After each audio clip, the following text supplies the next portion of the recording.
Welcome back on the mat. We'll start in our upright seated position. You can rest your hands on your knees or perhaps in your lap, but most importantly, you want to sit up tall. You can close your eyes. We'll just take a minute to tune in with the breath.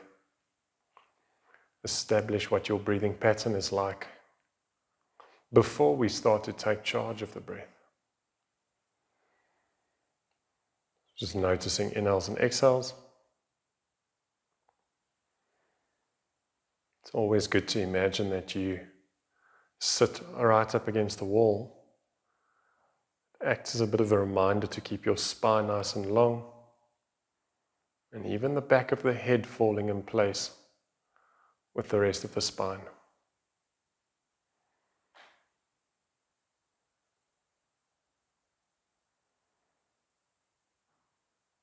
With the breath being natural, you can just change the pattern slightly by deepening the inhales and exhales. If you use Ujjayi pranayama, then you can most definitely start with your breath of, not breath of fire, but Ujjayi, that sound like breathing in the back of your throat.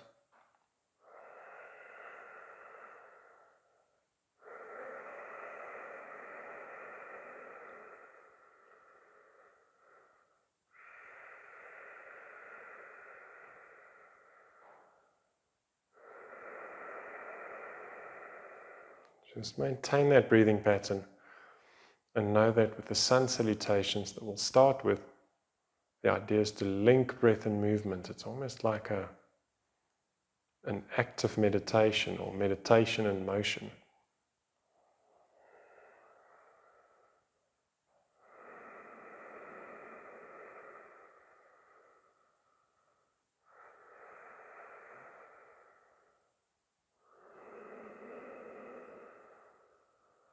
You can slowly open your eyes, and we will start at the front end of the mat and standing. So you can get up to the front end of the mat, position the feet together. You can leave a slight gap between the heels if it feels like your feet are more square when you do that, but it's most definitely not a must. Relax the shoulders back and down. Feel that there's subtle engagement in the core. What I mean by that is almost a little bit of a lift from the base of the spine, just to activate the lower pelvic muscles or the pelvic floor. Use your inhale to take arms up, lengthen. Exhale, empty your lungs into a forward bend, head to shins. Inhale, halfway lift. Planting your hands on exhale, step back. You're more than welcome to jump back. And we do knees, chest, chin, or chaturanga. Inhale into upward facing dog. Exhale into down dog. It's finding stability in this inverted position.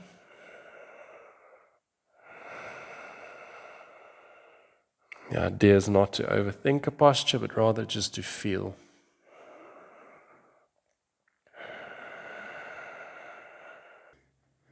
We're going to play with the balance a little bit on inhale, raise your right leg. Exhale, squeeze knee to chest. Place foot between hands. Find your balance, bring hands to prayer. Come up onto the right leg. The hips are square at the moment. We're going to move into a modified half moon, keeping hands to prayer. Start to open the left hip to ceiling. Keep your gaze down. Turn your chest towards the left side. And if you have the balance, turn your gaze. If you don't have a spot to focus on a wall, you can keep your gaze down. Just keep opening in the hip. Keep the back leg active. Grounding legs got a micro bend. Before we get out of this one, raise your back leg higher. Take it up a bit more. Feel the glute activation. Now square off in the hips. Bring your fingers close to the floor. Well, firstly, just let them hang down. And squat down to get your fingers very close to the floor, but not to touch. Just feel the bit of quad strengthening. Experience the stability in the hips by having that little bit of a pull from the base of the spine.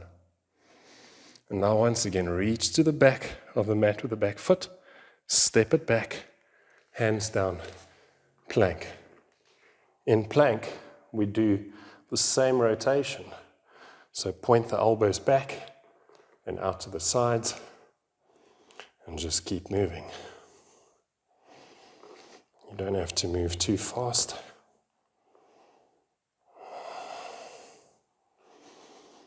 And back to center.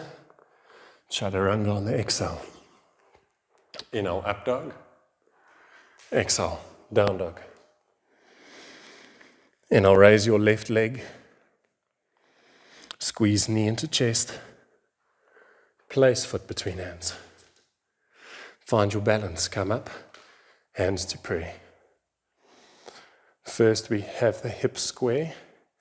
Bit of softness and grounding leg, and then start to open in the hip. Turning the chest to the right. Gaze can stay down to the floor or out to the side. You'll find that can be quite tricky to keep the balance. And as we hold this position, raise your top leg higher. So take the extended leg up towards the ceiling. Just for that increased activation. Now square off in the hips. Let the fingers hang down towards the floor. Squat down, get the fingers close, but not to touch.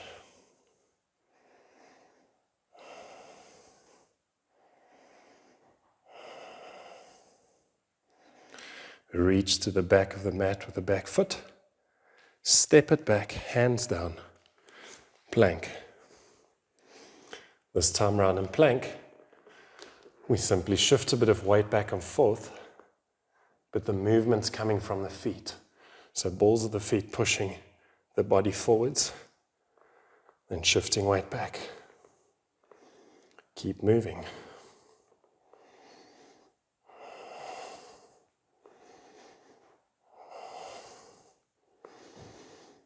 And bring it back to center.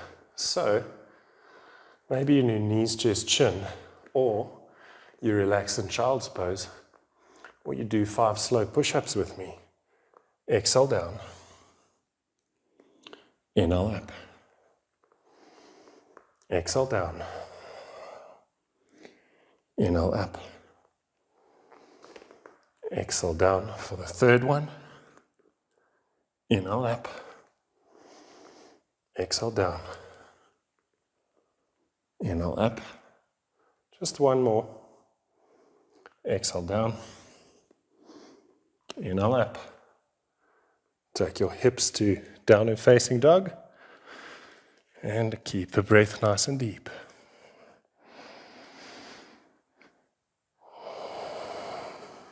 Bend into both knees. Look up. Inhale, feet in between hands. Halfway lift. Exhale, forward bend. Inhale, take arms to ceiling. Reach. Exhale, mountain pose.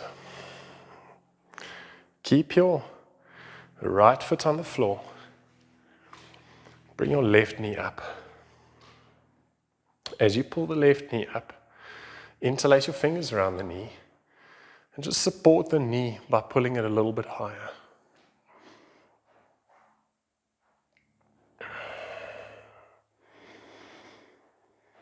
Hold on to the knee with the right hand. Pistol grip the left big toe with the left peace fingers. Place a hand onto waist, straighten the left leg. Option of holding it here, or if you want to catch your big toe, let go of the big toe, bring the leg down, swing the leg up and catch it. So a little bit of preparation work to get into the posture in a more traditional fashion. If you're not bringing the leg down, then just stay in this position. If you want to try it one more time, let go of the big toe, bring the leg down, swing it up, catch your big toe. Bend your knee, hug knee into your body with both hands, pull it up, and exhale, bring it down. We'll do the opposite side. Left foot will stay on the floor. Bring your knee up. Grip hold of your knee with both hands. Pull your knee in. Keep your left hand on the knee. Reach with the right peace fingers. Find your big toe. Left hand onto waist. Straighten your leg. And even if you can't straighten, just keep a slight bend. Option of staying here or let go. Bring it down. Take your leg up. Catch your big toe. Hold. Keep focusing on one spot. One more time. You can lower the leg. Swing it up. Catch your big toe.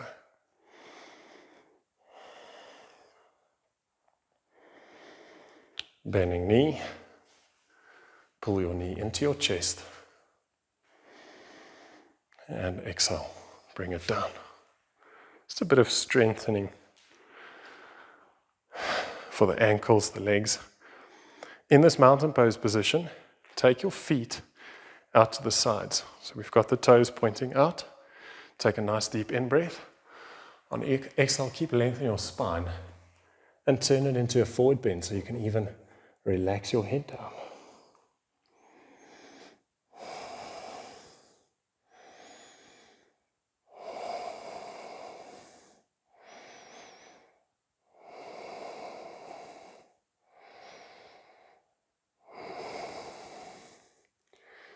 Inhale, do a halfway lift. Bring the feet together. If you are too close to the front of the mat like me, you might want to just position the feet back slightly. But with the legs being together, place your down dog hands on the mat. Lift onto the balls of your feet. Now part your knees. Pitch your knees into your triceps. You can keep a slight bend in the arms, but keep your feet together. Shift a bit of weight forwards. If you feel as though you can float your feet off the mat, do that, but keep your feet close together. Keep breathing. If you don't lift, it's fine. If you want to shoot it back into chaturanga, use the exhale. Chaturanga Dandasana. Inhale to up dog. And exhale to down dog. From out down and facing dog, simply bring your knees onto the mat and sit back into child's pose.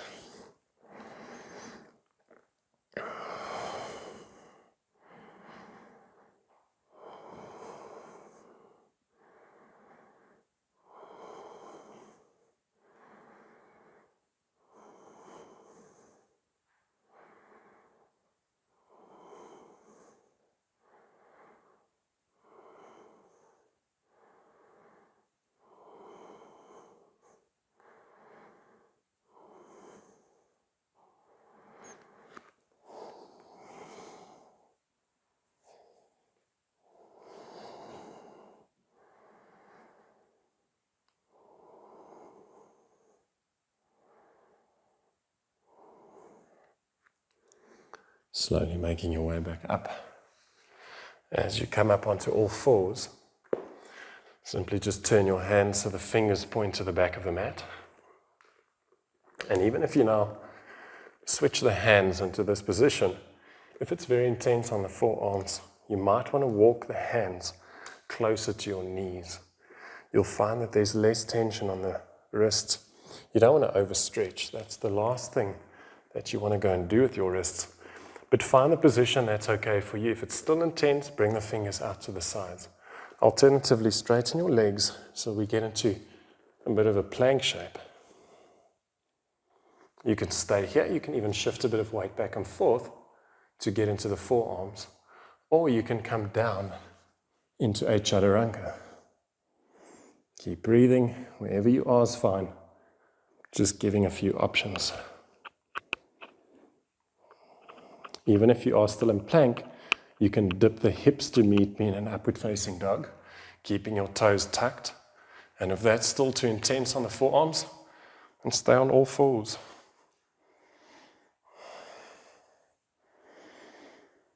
Now take it back into a plank shape. Bring your knees down. And then you bring your hands in closer to the body. Place the tops of the hands onto the mat. So gorilla hands. And be very cautious when you shift weight onto the tops of the hands. So you don't want to simply lock your elbow joints and apply a lot of pressure onto the hands. Sort of stretch it out a little bit.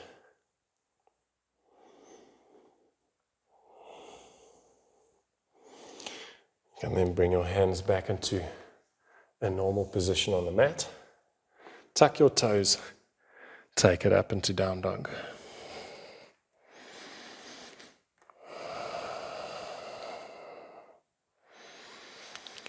One more little upper body strengthening sequence before we get into the hip capsule really. So use your inhale, lower your hips into a plank shape. As you get into plank, shift a little bit of weight over to the left, but as little as possible, and grip hold of your elbow with your right hand. So surely the body's going to compensate a bit, but we aim to keep core engagement as we shift weight over. Bring your right hand down. Do the same into the opposite direction. So we grip hold of the right elbow joint, hold. Bring your left hand back down. Tuck your elbows, and before you go down to chaturanga, just get softness in the elbow joints. This is the uncomfortable sort of phase. If you feel the shoulders pulling close to ears, then instantly draw them away. Hold, keep holding, and then chaturanga. Inhale into upward facing dog. Exhale to down dog. That was it for the upper body work. We're going to bend the knees and step or jump into a seated position. So you can just make your way into seated. As you get into this position, stretch you may not have seen before, we'll get the right leg bent at the bottom, knee pointing forwards. Step your opposite foot over, so the left foot goes over. Now this is where it gets interesting. It's not going to be a normal spinal twist. We're going to get into the hip capsule. So the right arm reaches for the bottom knee, tricep onto the knee or as close to the knee as you can. Then you wrap your arms around the leg at the top and you twist your body, looking over your top shoulder, hugging leg into your body. You bring your bottom shoulder as close to the floor as you can, really, as we get a bit of a stretch right at the back and the hip.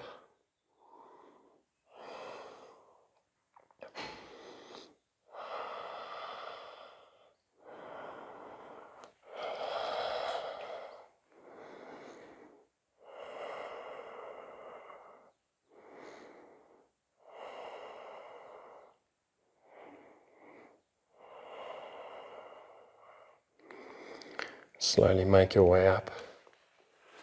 And as you come up, we'll just position the top foot so that you get the heel very close to the knee. Reach away or move away from the leg.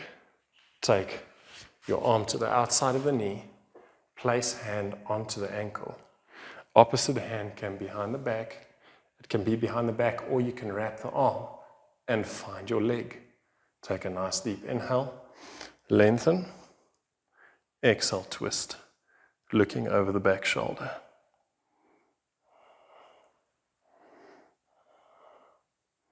Keep length in your back. So you might find that the spine rounds, the head collapses down.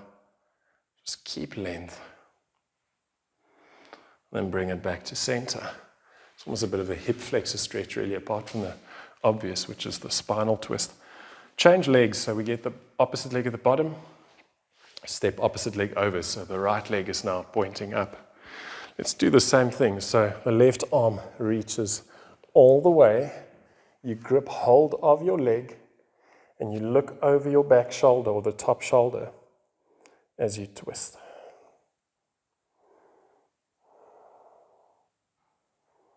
You might find that the one side could potentially be a bit more stiff.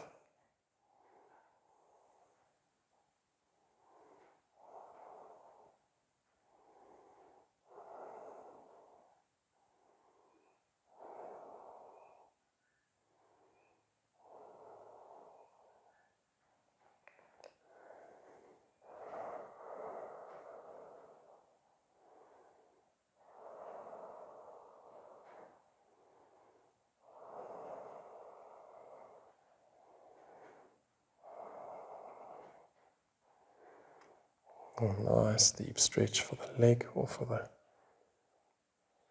hip and glute area. Use the inhale to come back up. Now you simply slide the foot forwards a little bit. That's where you lift or move away from the leg. Find your ankle. As you find the ankle, maybe it's a little bit challenging, then the arm will just stay bent. If you can find the ankle, take the opposite arm around the body, find your thigh, nice deep inhale, and exhale, twist.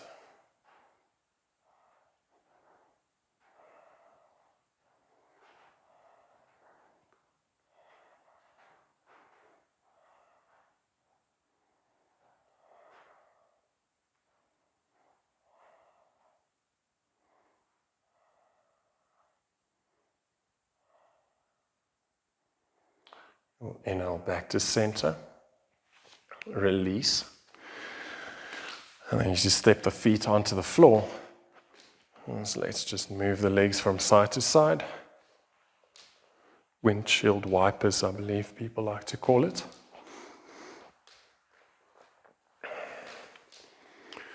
And then just to strengthen our flexors a little bit in the forearms, the inner forearms, you're going to pistol grip the big toes. Curl your toes away from your body. You've got the option to do the sort of upright happy baby shape where the legs stay bent, or you straighten your legs.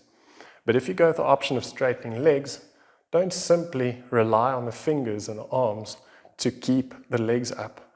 Use activation in the legs and push with your toes and your feet away from your body.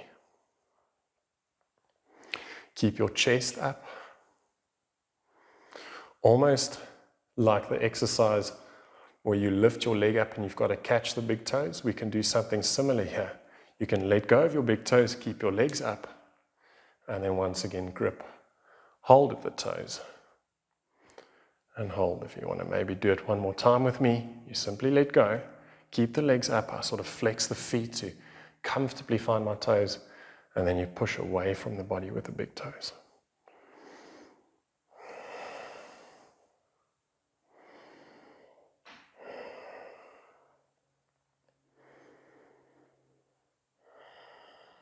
We want to get out of the pose in a somewhat delicate fashion. So let go of the big toes and then slowly start to lower your legs. As you get the feet onto the floor, you might want to adjust a little bit. Flex the feet, push the heels into the mat. Place your hands onto your shins for starters. This is just to make sure that you hinge in the hips. So as you place your hands onto your legs, take a nice deep inhale, lift in the chest and the sternum. On exhale, almost push your legs further apart as you work or drive the chest forwards. So the chin and the chest is moving forwards. And by getting the right activation, even if you have all the flexibility to relax onto the floor, if you can keep the body away from the floor and keep reaching forwards, keeping the sit bones down, it's just going to be a more effective stretch. If you are pretty tight in this one, you don't want to overstretch, maybe you stay right here.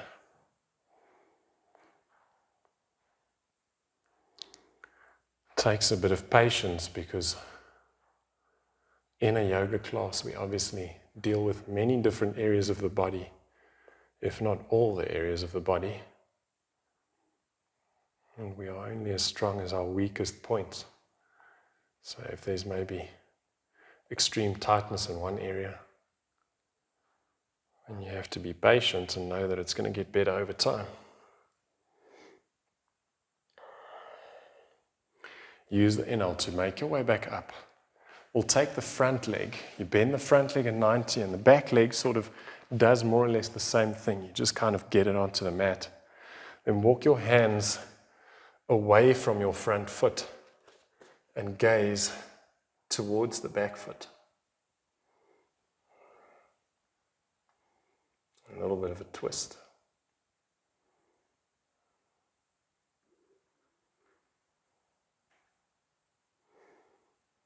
Walking the hands back, and then we'll take it over to the opposite side. So you do a bit of that windshield wiper movement, and then you walk away from the foot turning your gaze all the way to the back of the mat towards the back foot.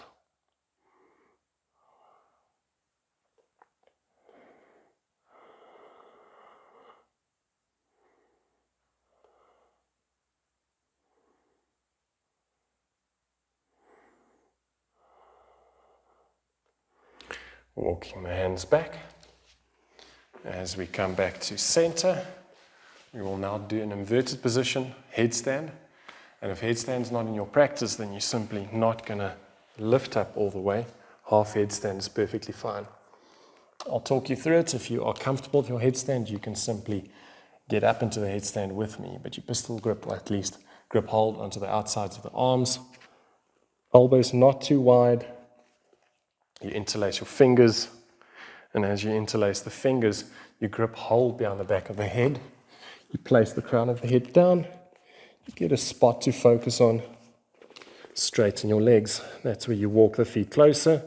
You can decide to stay here, or you can float your legs up into your shoulder balance. Headstand. There's still a lot of weight on the shoulders, but shoulder balance is a different pose. Focus on one spot. Keep drawing shoulders away from ears and push out of your shoulders. You don't want the weight on the neck.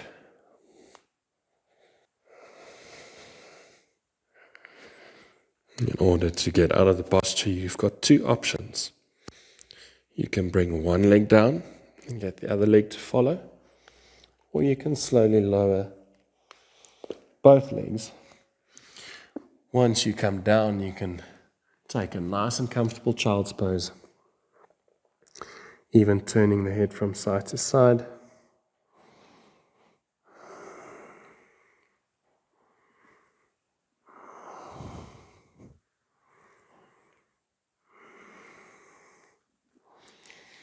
And then slowly making your way back up. So, you're going to get onto your back. And as we get onto the back, step feet close to the glutes. Place your hands onto your thighs. Arms stay straight. Lift your pelvis slightly. Get the coccyx or the base of the spine to not make contact with the floor. And now start to drive your hips up. As you drive your hips up, your hands will sort of slide a little bit closer to your hip flexors. But in this position, feel that you don't have all the contact with the shoulders on the floor that you would like. So now, take your hands away from the thighs, interlace your fingers behind your back, and make use of the shoulders that's firmly making contact with the floor. So you can walk your shoulder blades closer together, push into the floor with the shoulders, and take your hips a little bit higher. Keep your breath nice and deep.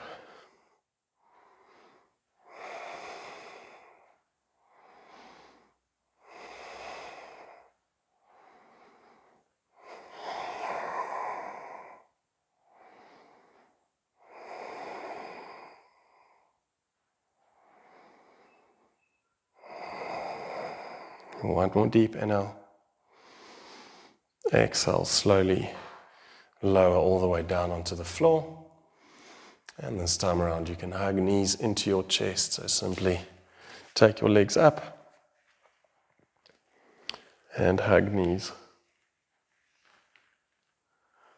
into your chest.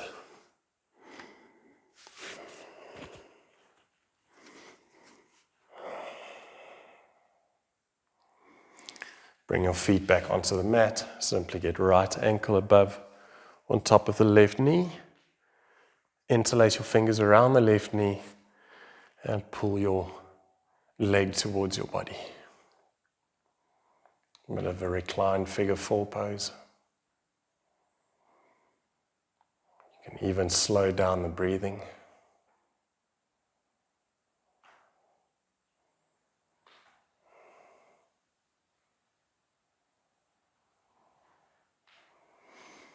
Releasing that leg, switch, do the opposite side.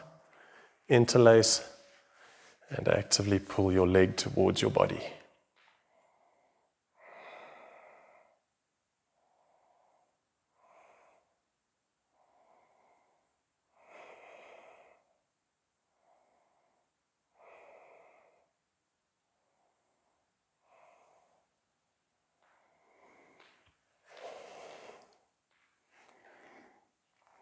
And release. Grab a hold behind the backs of the knees. Rock yourself up into a seated position. And as you get up into seated position, straighten both legs. Take a nice in-breath.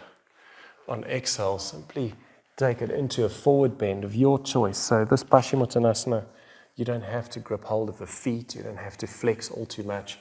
You don't even have to think about keeping length in your spine. Just get into a position that's a nice counter stretch for the headstand, bridge pose, and all of that. And use your inhale to slowly then make your way up. You will have two options. Option one is going to be to stay in a seated position, to simply proceed with seated meditation, or you'll sit with me for a minute or so and then get into a corpse pose. Hands in your lap or on your knees, sit up nice and straight. Chin is parallel to the floor, back of the head pushing into an imaginary wall. Close your eyes, and for the first time in the practice, or for the first time since we started this practice, allow your breathing to be natural.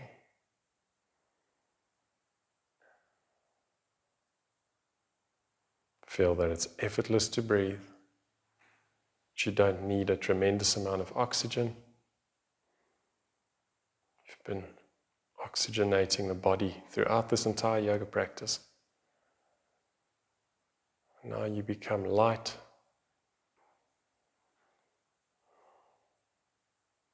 It's effortless. There's no tension in your jaw, your face, your shoulders. Everything relaxed. You can stay in this upright position, and if you wish to lie back, and you are more than welcome to lie back and stay in your corpse pose for as long as you want. You can proceed with meditation and stay here for as long as you like.